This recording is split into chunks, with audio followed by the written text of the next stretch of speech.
headphones. Oops, I forgot to turn my sound over. Dang it. Dang it, dang it, dang it. Just a minute. Change the sound.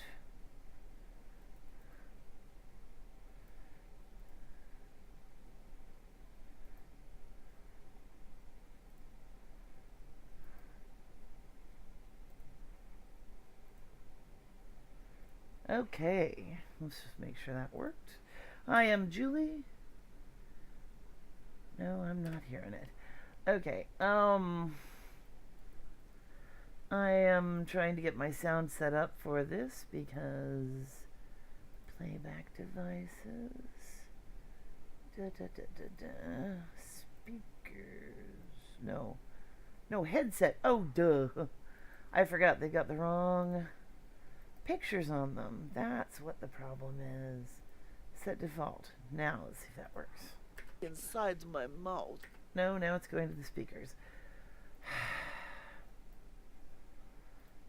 Let's see. That's supposed to be the headset. This is just crazy. I disable that and make that the default. Then I don't hear anything. Well, I guess we're going to be doing another session where I'm talking about things to do visually because I can't seem to get the sound to work. I thought I had it yesterday, and now it is giving me trouble. Anyway, this is Julie. Welcome to the live stream talking about Audacity and ultimately about making audio dramas. I am probably going to take a little diversion and talk about chapstick. It's so cold these days. And not talk about chapstick. Sorry, that was a different diversion. Take a little diversion and talk about simple editing for audiobooks if I can get my sound to work. Let's see. It's set because it's got the headset picture and then it's got the speakers. And that's just silly. Speakers, change icon, make it a speaker. Okay, headset, change icon, make it a headset. Now maybe I won't be confused. Enable this device. Okay, headset. No, play. Told me. Pulls it out of my mouth. But now it's coming out of the stupid speaker. Well, I don't know if you guys can hear it or not. And then up here, of course, is the actual output according to this. We found it. Oh, there we go. We found it. I found it. Okay. Whoa, almost knocked my glasses off. I was so excited. Okay. So, what we've got here then is sound. I'm assuming some of that got heard. I hope so, because I know we've had issues with it in prior feeds.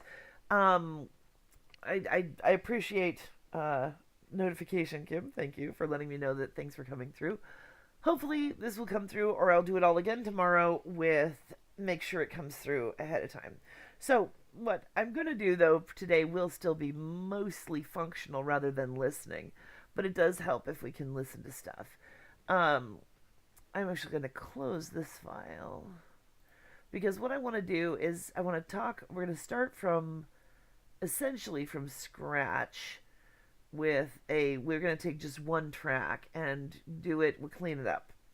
The way I do it, which is like I've pointed out, what? Oh, okay, this is a picture you will see pop up often. Orphan block files. Project check of 2.4 data file folder found 350 orphan block files. These files are unused but might belong to other projects. They're doing no harm and are small. What this reflects, you can continue without deleting. Almost always you see the orphan file message. It has no impact on you or your project. 0. You usually just say continue without deleting. I usually just delete because they're totally unimportant to me. What causes that's Control F, by the way, now that I've set all my controls to fit in screen. What causes the orphan files is all of this blank space. A lot of times, if you have a project where not everything fills up the whole space across, because we've got all this blank space on all these tracks, the tracks will temporarily create files to fill those up, but they have nothing in them. I mean, that may or may not be how it actually works, but I have noticed the correlation between blank space and orphan files. The more blank space you have in a file, the more in a full file, not in a single track, the more chance you have of getting the orphan block file message popping up. It also a lot of times it pops up when you've done a lot of processing, like deleting a lot of stuff, and then closed it and open it up again because it hasn't quite recycled all those deleted files. Um, these are my theories. I mean, they may have technical definitions in Audacity, but the upshot of all of it is it's not a problem. You can close that screen and get on with what you're doing. It's not going to hurt you. Okay. Just a second. There. Oh, haha. I found a way to get my Twitch chat screen up over on my second screen so that if anybody is here and actually wants to ask a question, I can catch it right away. Wouldn't that be exciting? I do hope at some point as this progresses, and I know, right off the bat, it's difficult for people to find, you got to get interested, you got to decide if you really want to bother, but I would really love to have people showing up and asking questions. And I'm willing to ask your questions about my shows, about Audacity, about what I'm going to be working on, about audiobooks even, because I've done a lot of audiobooks for Audible through ACX. Pardon me. That's the Audiobook Creation Exchange. I have a ton of books.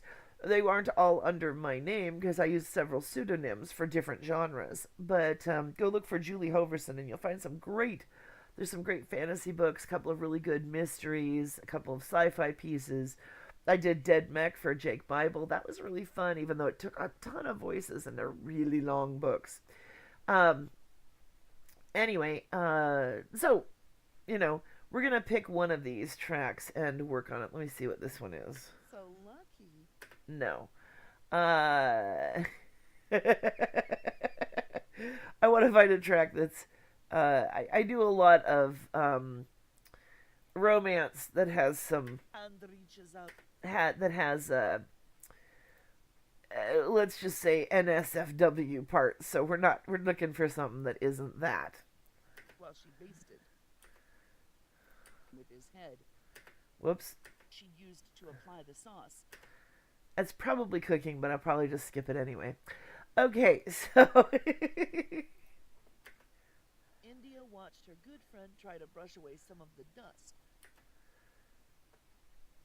Yeah, that might work. It's not like I just don't want to accidentally open up a section and have it be like, and then the pizza boy said, "Hey, I'm here to deliver the sausage," something terrible like that. So we're gonna cut it down to this one. Now, first thing I'm gonna do always whenever I'm making massive changes to a file, I will almost always save as, and we'll call this one track. Well, if I can spell. So that I'm working in a different file. I'm pretty anal about that because it's so much easier to go through and delete the things you didn't need than it is to suddenly realize you did something awful and you can't reverse it. So, I mean, it takes up space. I mean, if we look here at the directory this is in, which is somewhere down here. Oh, that's recent files. That doesn't actually help. Let's see. Open file location. There we go. Okay, so I've got my Twitch samples and my first day sample. And as I've described previously, but I'll go through again because this is very important, you notice that each file is an AUP file. If you look at the name of it, it doesn't show it because They don't show the extensions anymore for whatever reason, but you can see it's an Audacity project file. That's AUP, Pro. And these are tiny. They're tiny. They're not even a megabyte. But that's because there's virtually nothing there. What the file itself is like the spine of a book or like the table of contents. It's just there to provide structure. It doesn't actually have any sound files. The sound files are all in this directory. And this directory has all these little doodahs in it. And you don't have to know what any of these doodahs are. These are all like one tiny little chirp of sound. But the point is, I mean, you can go in, you just don't mess with them. But you have to keep the directory right next to, attached to the file, or because neither one of them will work by themselves. So if I was to move this somewhere else, if I was to move it whoop, into some other file, it would be pointless. I wouldn't be able to open. It can't find this unless it's in the same over file, unless they're in the same directory. It can't find it. You can move it back, and usually it'll be able to find it again. So it's not hopeless if you accidentally move one piece of it. But usually what I'll do when I'm actually doing work on stuff is I'll make a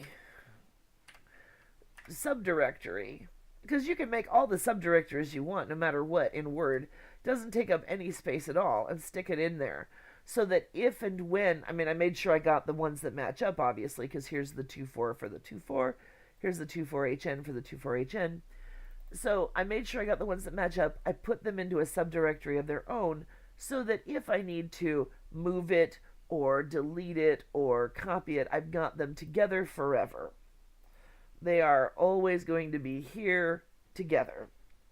To me, that is just, it takes so little time to create the extra subdirectory, put the files in, and keep them together, and then just move that subdirectory if you ever have to move it rather than move these, that it makes it so worth it to do that, because it just saves accidentally deleting the wrong thing or moving the wrong thing without the other part. So the next thing then, so we've got this, except the problem is that because we moved it, now you'll see this.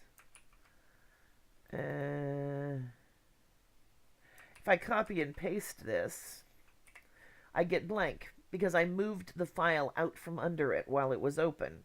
That doesn't work. So if you ever come back to a screen and everything's blank, check and make sure you didn't move the underlying file out from under it. Or if you ever copy and paste something and it pastes blank. So what I have to do at this point is just move these together back out to the directory they were in here. Copy this. You'll see I paste it. And now it looks the same as it was, as what I copied. Because if you move it, even though because it doesn't tell you, oh, that's open on your screen, you can't move it, like Word does. You can accidentally move them around without it, but it's not a very good idea. So I'm going to just do another save as and save it into that directory. It'll mean I have a duplicate outside of the directory, but I can always delete that one. And I mean, file management is always quirky, is always an issue, and everybody has their own way of doing it. But personally, I like having things like this together in a directory rather than have a whole page of them, because the files will all alphabetize, and then the AUP track, the directories will all alphabetize, and then the AUP files will all alphabetize. So if I had 20 of these in here, I'd have the directory up here, and the file would be way down off the page. And, keeping them together gets more and more problematic as they're visually not in the same place. I'm a very visual person, so a lot of what I do is just to make things visually comfortable for me. Now, as I saved a copy into here, so just to avoid confusion, I'm going to delete those same files from here. But, yeah, I mean, and there's no harm in having a subdirectory for every set of files you have, or even for every 2 or 3 files. Usually when I'm doing a cleanup, I'll have a file that's just named 2.4, for instance, and within it would be my 2.4, the original file, 2.4, the high pass filter and noise removal file, and then finally the volumed up file where I've evened out the volume. And I keep those because you can't backtrack. And I have had it happen where I have would have regretted it if I hadn't. It happens often enough that it makes it not a bad habit to have. So of saving, major at major points where you're going to make some major changes, save an old copy and then make a new copy with a different title. The way I always do when this is when I'm cleaning up voice files, I'll have the date I recorded it, the date plus high pass noise removal, HN, and then the third one would traditionally be called HN vol because I volume it up. But right now we're working with this with one track. That's why I named it that. Name things whatever. Oh, whoops. I already have one track open. See, it'll warn me about that, but it won't warn me about moving it out of the right directory. How silly. But what I'm going to do now is since I took this from the raw file, not from the HN file, I'm going to do a high pass filter, Control Alt H. Now, the high pass filter is in the current version of Audacity, you get a static number here. In older versions, this would revert to the default of 1,000. The number would be 1,000 anytime you opened it for the first time. So it's nice that they've let it become a number that holds what you put in previously rather than returning to a default. In even older versions of Audacity, this actually had a 3, which I liked better, but they got rid of the 3. And the lowest number I can have is a 6. I will admit, I don't know what these are, but I do know I want the lowest number because it screws up the sound more the bigger you get. So, I've tried it. I speak from experience. Don't know what it means, but it doesn't work as well. Now with a high pass filter, as I've pointed out, it lets the high notes through, cuts out the low notes. For instance, I sound kind of scratchy today. If I recorded right now, I might have that would take out a little bit of that. You can't fix the underlying track completely. I can't take and be like, oh my god, I sound like this, and then make it sound like an operatic singer or something. You're always best served by getting the best recording you can to begin with. Can't polish a turd. That is one of my mottos. So when you take it out now, 300 is very low. The range that this number can be is 1 to 5,000. Now, if you run this really high, actually, let's do this. Let's run it really high first. I'm going to, just as a sample here. Hopefully, as I said, you can hear. Today, most of their pay would be spent to help people instead of wasted in the saloon across from the general store. Okay, probably a Western. Now, if I run a really high pass filter on it, if I went to like 5,000 and run it, you'll notice it gets really small because it took out a lot of lower note sound.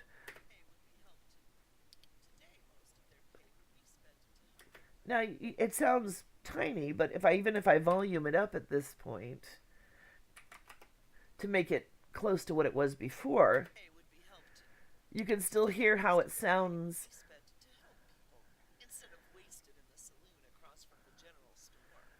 I mean, you can hear how that pretty much it sounds a lot tinnier, a lot lighter because that's how you get to do things like make it sound like it's on the radio, make it sound like it's on a phone.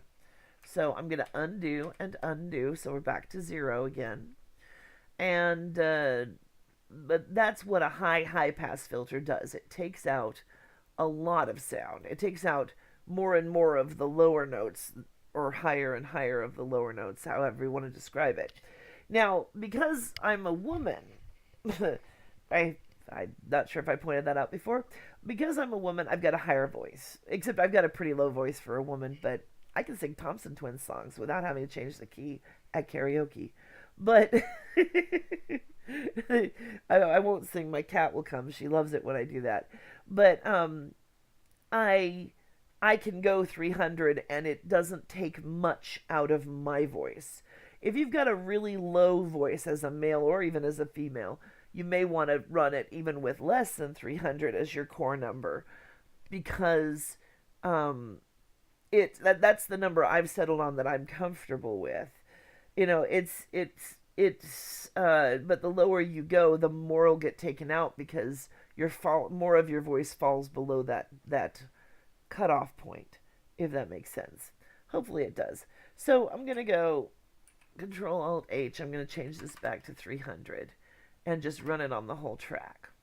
Now, if you listen to this part again where we were, She was by the fire pit at the edge of the crowd. With disgust, she shrugged her shoulders, trying to dislodge the fabric that plastered against the moisture on her back. you know, this must have been just some replacement lines or something. Um, so there's not much change, and there wasn't intended to be. But what it does take out is a certain amount of the hum. Now I'm going to undo it again and make a copy here. No, not make a duplicate. Control D, duplicate. So let's run the high pass filter on here. I'm going to hit Q because it still is going to count the high pass filter as the repeat. It doesn't repeat um, pasting things general, or it doesn't repeat duplicate, but it does repeat paste. It's a weird one. If I did this, if I did copy, and then I did paste, and then I did Q, oh nope, it wouldn't. Used to, but anyway. Okay, enough of that. I will have to learn the new things on the new set. But here, I've run it on here, and let's do. Let's. I still don't like the way they got the solo and the mute changed. Had no idea what all Hector put in the sauce. And then we change and go up here. Had no idea what all Hector put in the sauce. See, it's just a little bit shaved out. But if you look at something like this so-called blank spot here, and we'll pull that up, that's just putting that to fill the screen. Nothing went away. It's just huge. And if I go to amplification, that would be 50 on the cleared out version. 50 is the highest number you can get for amplification anyway. And here it's 52. It's going to be similar, but it's not quite the same. But that's a bad example. So we'll disregard it. But oh, it's always fun working with a program, the fresh version, when you're dealing with when you're trying to show what you're used to. I've still even got older versions that go back to where the high pass filter will revert back to 1,000, which I should update, but then I have to do all the presets again and stuff, and I'm just really lazy when I'm doing basic stuff. But right now what I did, I'm gonna get rid of the not cleaned track. Here's the high pass filter track. I've copied this chunk of blank space. The keys aren't even in the same place on this computer. Here's the chunk of blank space where I pasted it. Now, I'm going to do a noise removal, but to do that, I have to get a clean noise sample. So obviously this isn't clean, and obviously this isn't clean. And there's a little speck here. But is this clean? Let's see. I'm going to duplicate it, and then I'm going to volume up this one. No, it's not a clean sample just because I can't see anything in it. We've got a lot of good clean background noise because what you're trying to do is isolate only the sound of the room, only the room tone you're working with to be able to remove it from under your words. You don't want to remove any of these extra spots because any extra sound you take out is damage to your voice on the track.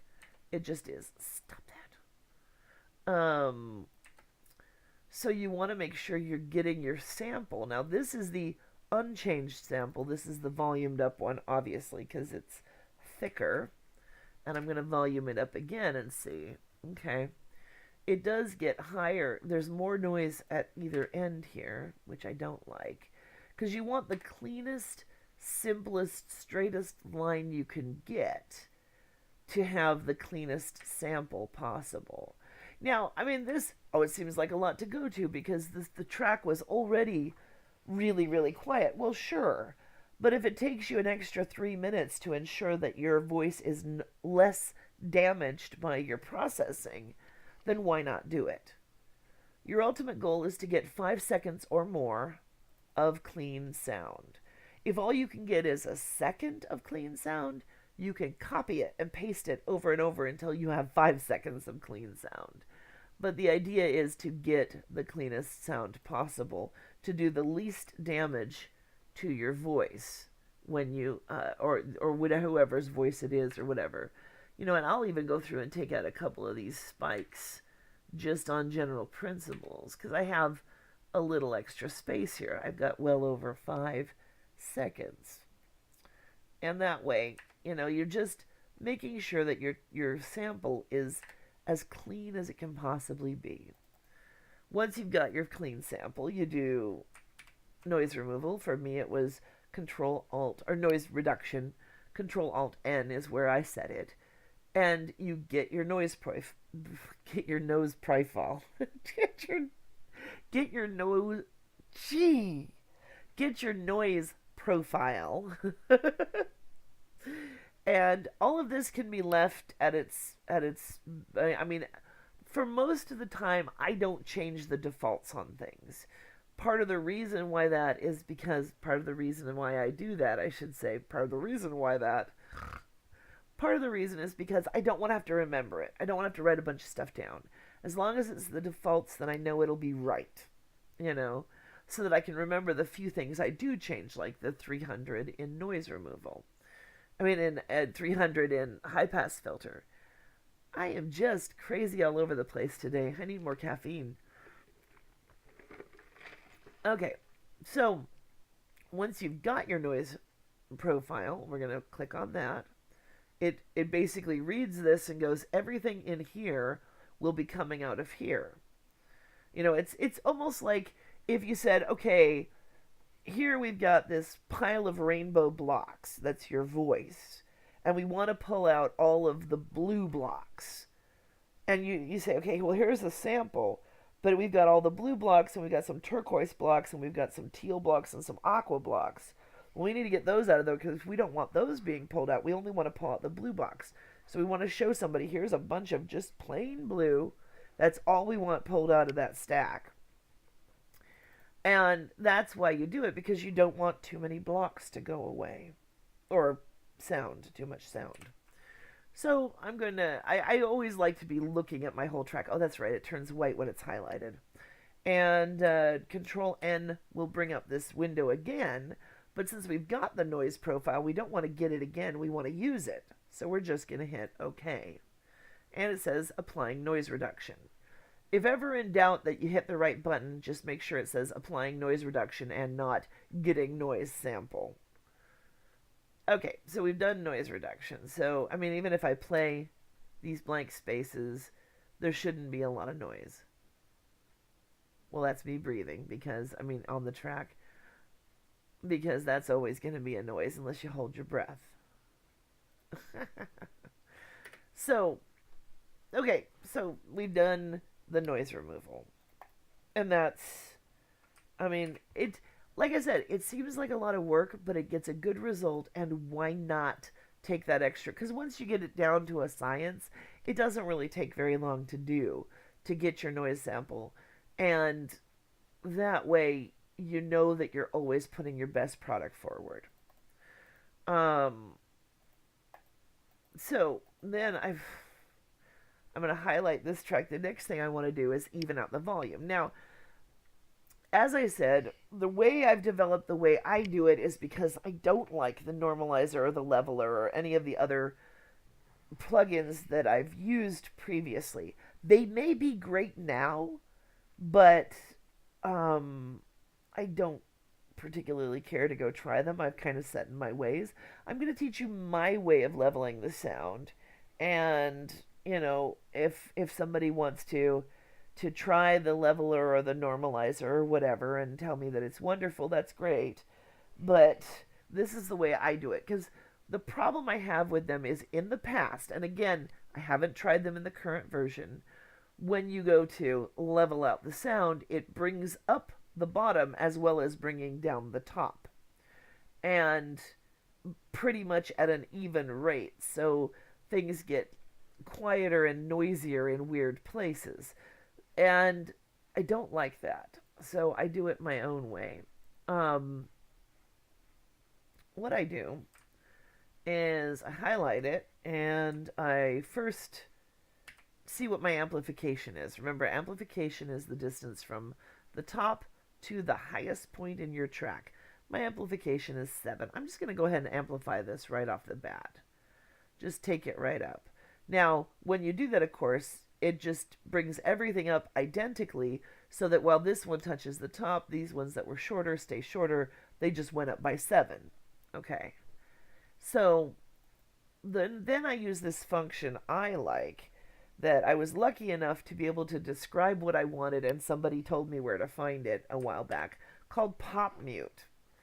Now, what pop mute does is it brings down all the highest notes, all the highest points automatically. And I think I went into this a little yesterday, but what I'm telling it, these two boxes are the ones I change, and I say I want it to come down.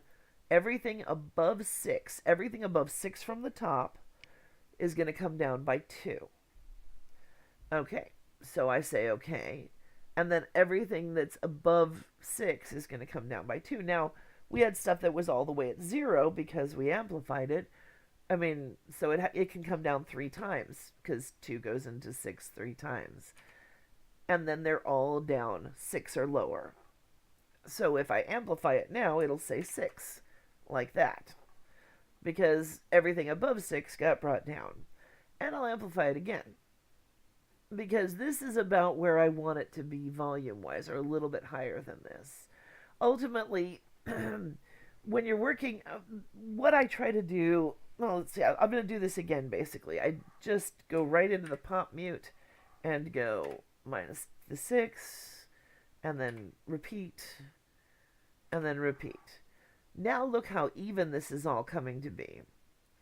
And it doesn't sound choppy because you're just bringing down the loudest part. Now, the part you're really concerned about with that makes it choppy, from what I've observed, is this blue color in the middle, is the lighter blue in the middle, oddly enough. Where's my, there it is. You can see it best actually when it's smallest and tightest together. This light blue down the middle, as long as that's roughly consistent, you've got a more consistent volume. This is just like the extras. I don't know exactly what I'm saying about that and what the technical terms are, but from what I've observed personally through headphones a lot, the more this middle part is consistent is way more important than whether all these little floppy bits are consistent. It's like saying, okay, if the shirt fits, it doesn't matter whether you've got long sleeves or short sleeves. Something like that.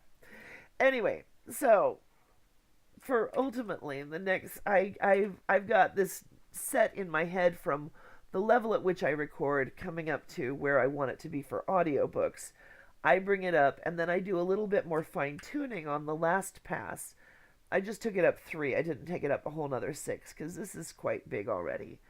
And then once I'm at this point, I do -5 and -1 because that's going to fine tune these last bits right down.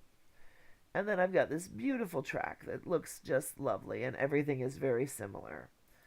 And of course, no, you know, Just what she needed. To be reminded of how awful she looked after toiling over the barbecue most of the morning. If only Martha had been able to help her husband with the beef. yeah. So there, I mean, it's very simple. it's it's something that it does take time, especially when you've got really long tracks and they process for a while, or when you've got a whole stack of tracks on a page the way I do it. But this is my personal setting for where I make my audiobooks at. Is I know where I record, what general volume I record at, and I level it up, and then I match it up visually, pardon me, to the things around it. When I'm doing audio dramas, I'll generally start with this, and then when I matching up the voices, I'll do a lot of volume changes because there's a lot more spatial issues with audio dramas for where the volume needs to be. In other words, you're matching it up with other voices, you're trying to make sure the FX are lower and your background music is in the way, and it's going to be moved to the side or the other side. I mean, but it's a good to have a good solid base that's consistent to start with so that then you have places to go from there. Now, as can be heard in here, there's a lot of stuff like breathing because I am a heavy breather. Uh, you know, you know, I love breathing. Once I've cleaned out the sound like this, so I can usually just silence out the breaths. Everybody says, oh, make sure you include your room tone all the time. Well, if your room is clean enough and your sound is clean enough, you can silence out the breaths. I'm not advocating this for everybody because you have to find out what quality sound you've got first. I mean, if you still have some room tone, the worst thing you can do is use silence in between things because I mean, I've got a really decent studio setup where I get good sound with very little room tone, and this cleaning takes it out.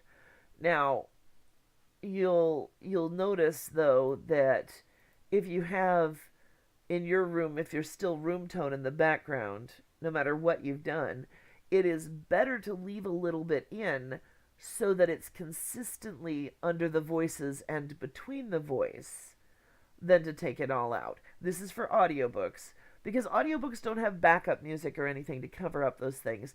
And having stuff that comes in and out with your voice so that when you're talking there's noise, but when you're not talking there isn't, is way more distracting than a consistent noise that can just be forgotten about that runs under everything. If you are doing something where you've got it cleaned out but there's still sound, you rather than zero out or blank out breaths, you want to go back to your clean track, copy some of that, and paste it in place of breaths. It's a little bit more of a pain in the ass, but it's all about the quality of the end product. Now, another thing that I do when recording, whether for, well, mostly for audiobooks, but for audio in any form, is I've got a clicker. It's upstairs in my studio, and it sounds like this.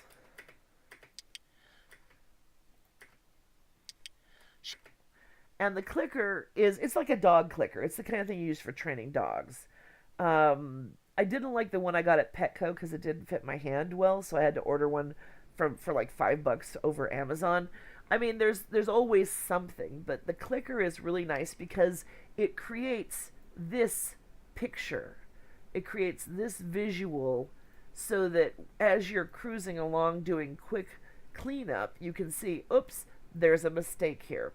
Every time I make a mistake, I stop, I click, I do redo it. So the clicker is actually huge because you can see it.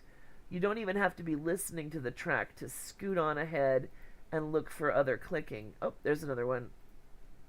Right there. And there's another one. It is way easier to do that than it is to listen through the track for errors. You can snap your fingers or make a noise or whatever, but I mean, the clicker is nice because I can just hold it in one hand. When I'm recording, I've got my Kindle on a stand ahead of me. It's actually a big arm that goes over to a desk, so there's nothing for me to accidentally kick hanging in front of me that I just have to touch to turn pages, and the microphone's right next to it.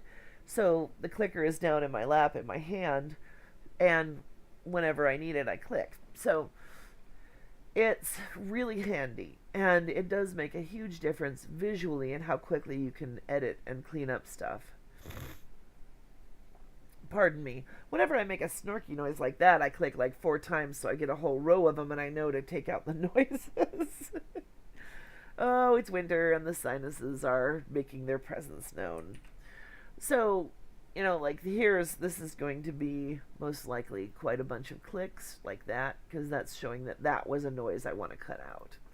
I mean, you can create whatever kind of code you want for yourself. I just use a click, which is a in and out click, so it looks like 2 clicks.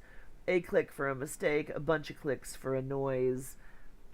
Slow clicks if I'm trying to tell myself that I wanted to look at that space again, so that they're widely spaced out, and I could go, "Ooh, that looks weird. What was that?"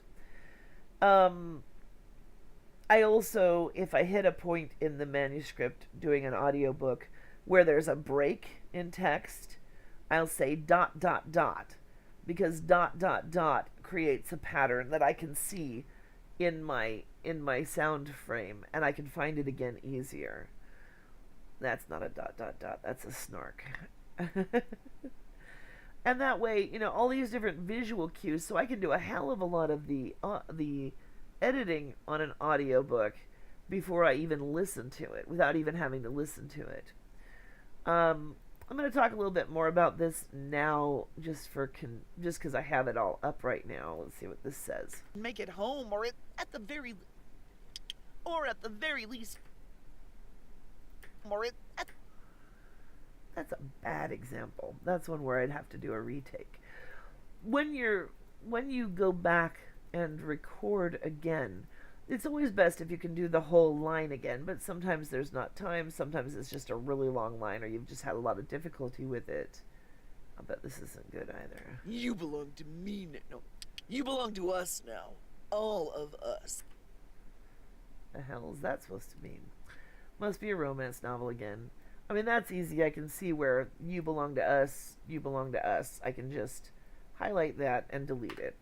There are times when you come in the middle of a sentence or something, and there's also issues with volume sometimes, like this. The pressure of the pressure of 2 shafts. Okay. I hope that's not getting into the dirty part. Anyway, again, I could just delete that coming off again. Let's see. I'm trying to find one that's a better example for complicated editing rather than just a repeated line. With the rich red. She didn't want to stain her white blonde tresses with the rich red barbecue sauce. Okay, that's actually a good one. So her blonde tresses with the rich red. With tresses is probably a good place. What I'll usually look for is a place in the middle, because a lot of times when you come back in, or at least I do, I come back in at a higher volume because I just took a breath and it's coming out higher, and it coming out at a louder volume. And I want to get it back to a stable point before I bring it back over here, or else the sound suddenly jumps into a louder volume. You can still deal with that, but it's easier if you kind of go from the middle of the sentence.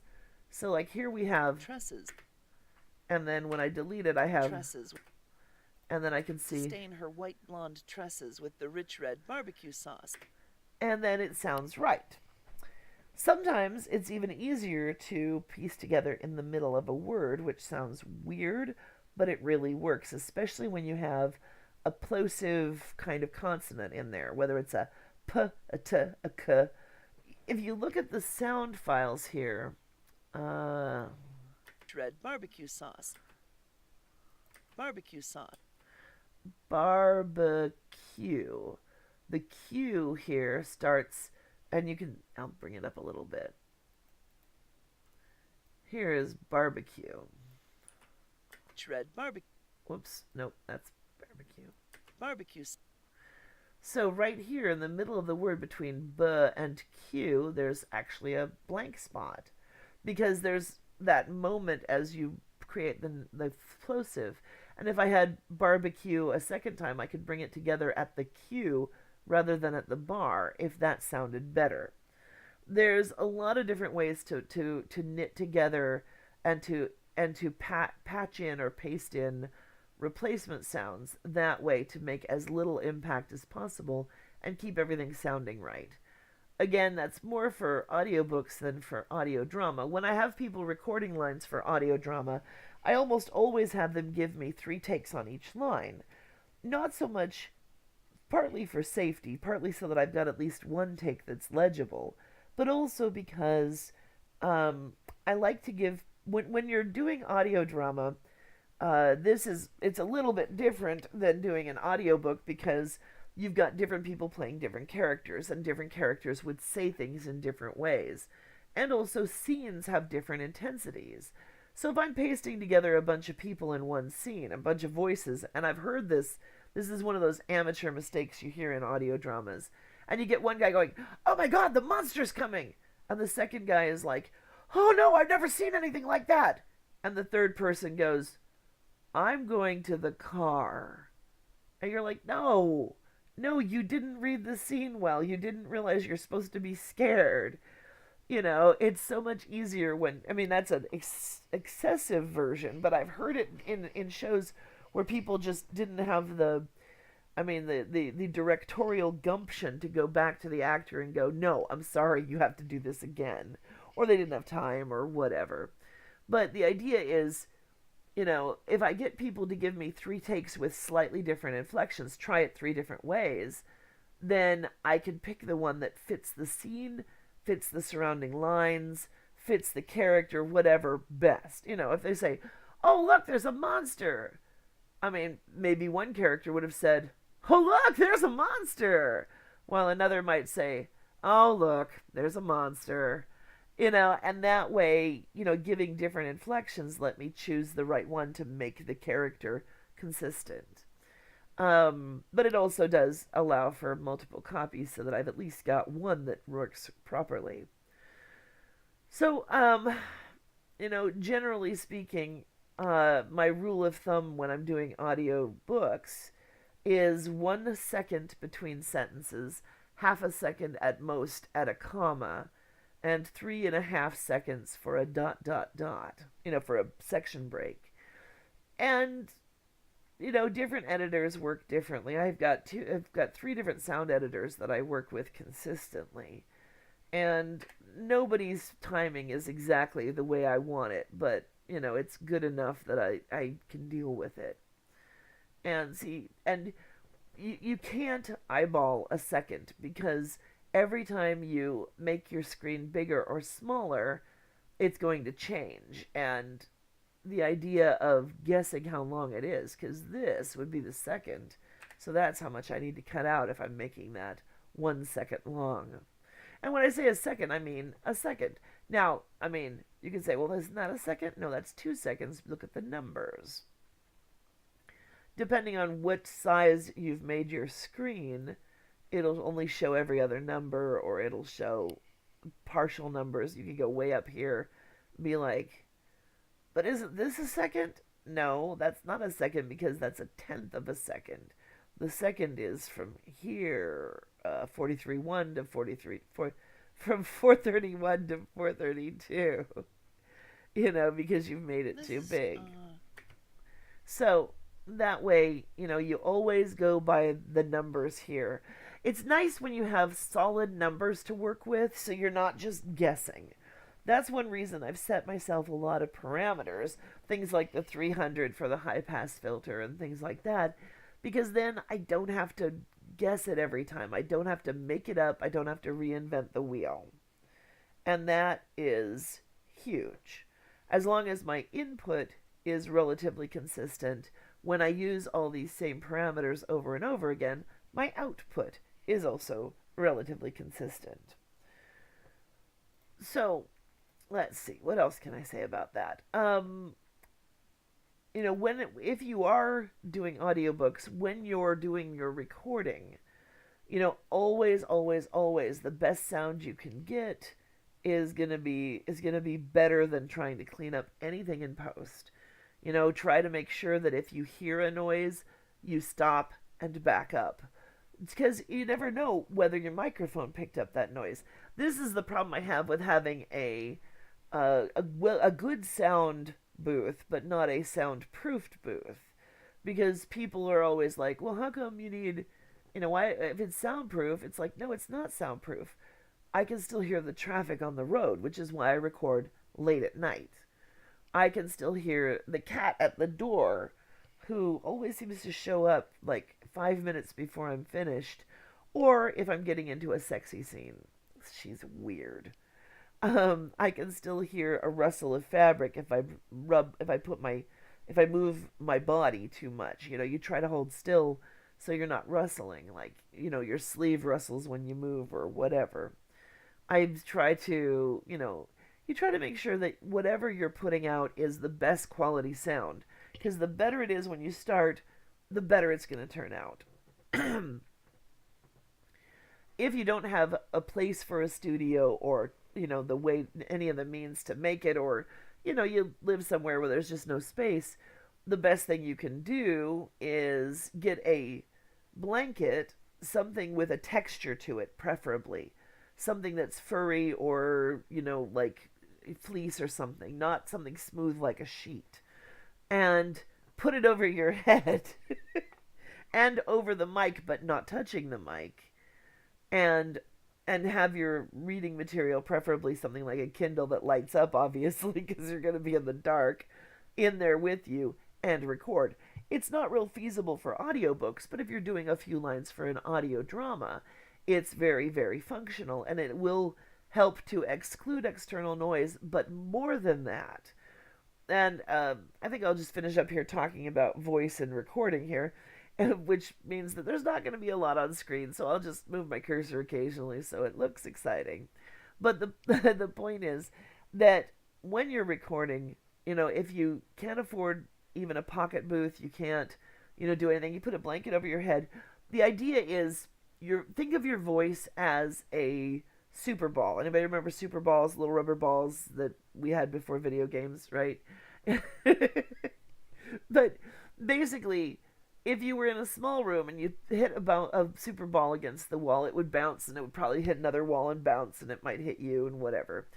But if you think of your voice as a super ball, what you want is to not bounce. So you want to cover up any hard surface that it could bounce off of. The more padded you are, and that's why you put a blanket over your head, because then you've got a surround of you that's padded, that's soft, no bounce. That you want no bounce, because bounce is reverb. It's that little ring you hear when you walk into a smaller room or something. It's like, hey, you may not hear it now, you may not hear it with me, but walk into your bathroom and say something. It's why we get such great acoustics in the tub and the shower, so we all sing in the shower. It's because it's a smaller room and you hear your voice echoed back at you a little bit. So the ultimately, for recording though, you want no bounce. You want no reverb, because while for audio dramas in particular, while the producer, the person putting everything together, can add that tone, add that bounce to it, and often does to make a scene feel more like it's in a real room, they can't take it off. That is, again, it's just another thing that doesn't get removed.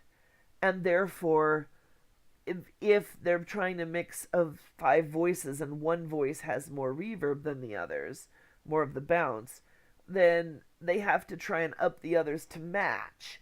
And that's way harder than just matching up a bunch of clean voices and then adding a layer of reverb to show what kind of room you're in. So, everything you can do to make the producer's job easier is always helpful, because, let's face it, one thing that's very little known about audio dramas, unless you happen to have produced them, is the fact that they take a buttload of time. They really do. They take a ton of time to put together. And that's not actor time. That's producer time.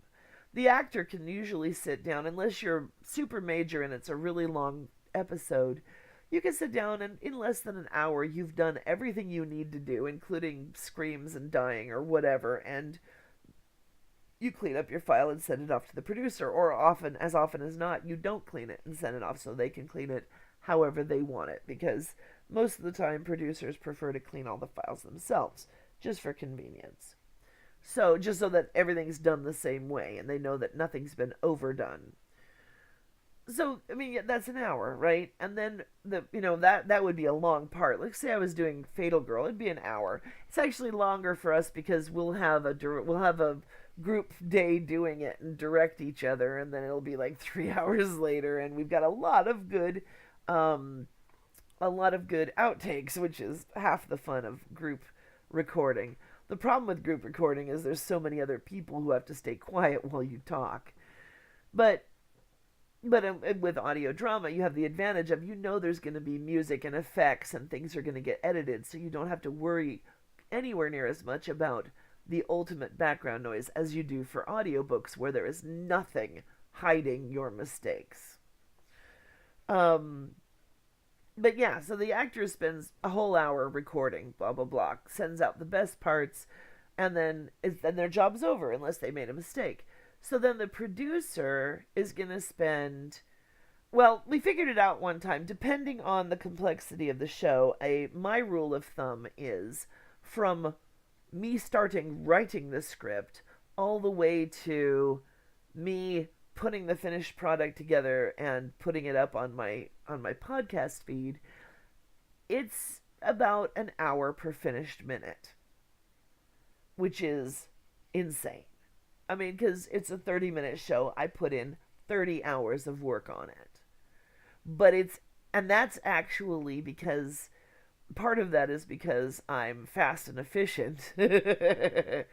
And part of that is because I also make a lot of heavy duty soundscapes. So somebody like Jack Kincaid of Eating Zero, which is an awesome show. If you haven't listened to it, give it a listen. I'm sure I'll have a link somewhere. Um, they're also on my Just Past the Automat, which is my radio station. But actually, I'll put that in here just because. Just past the automat.com,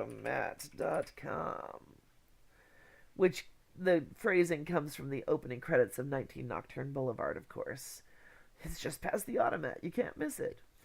Um, but he puts in even more time because he's very, very exacting. He's more of what I would call an artist. In other words, he's more concerned with making it perfect for himself. I'm more of a crafter. I'm making it to entertain an audience, and at a certain point, I don't care if it's perfect.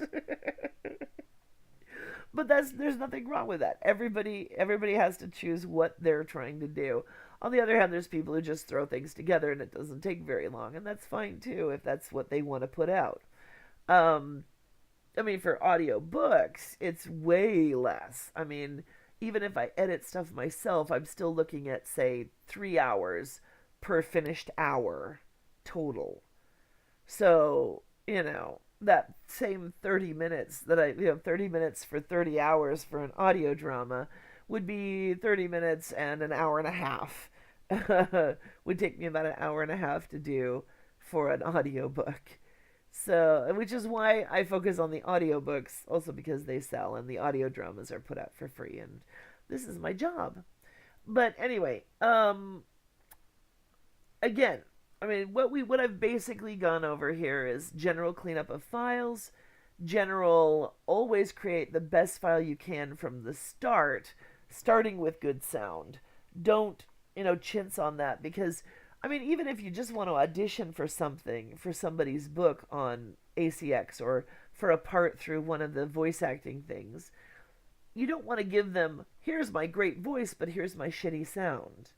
You don't want to give them something you recorded on your phone, unless you've got a really good recorder on your phone. I'm not going to judge. But the idea is they're not going to be impressed by your great voice if the sound quality is bad. And the sound quality is something you can always improve at least a little, even if it just means throwing a blanket over your head. And the mic and the reading material and everything. So, I hope this has been informative. We'll get into some actual mixing tomorrow. I think actually tomorrow I'll probably be doing a lot of sound cleaning for a bunch of files from different sources, which is going to be somewhat repetitive, but also we'll start getting into the voices and what sort of quality you get from different kinds of people sending in their recordings. What we call it in audio drama is satellite recording when we're not all actually in studio at some point. It's way easier to mix a bunch of voices that are all in the same place, even if not at the same time, when they record. If I've got 5 different people who come into my studio and record their lines individually, at least I know they all have the same core underlying sound quality. But when I've got people recording out, and there's some really great actors who I can tap from 6 different continents. Well, okay, I've only really tapped people from three continents. but but even so, I mean the idea that anybody can be in your show without having to be at your house is great. Plus it saves on having to find parking. And but I mean the downside of course is that you're trying to match up sound quality that isn't quite the same. And I'll talk more about that tomorrow while I'm cleaning up files. I think it's is it no, it's not Friday, it's Monday. I will probably not be here. I'm going to try and stream most days, but it's I've got to occasionally do things like prove to my mother that I'm alive by coming to dinner and stuff like that. So, you know, there's occasional times when I'm going to have to bow out, but I'll try to post an announcement or say so the night before. I hope everybody's enjoying this, and if you missed this or if you want to watch it again, it will be on the YouTube channel.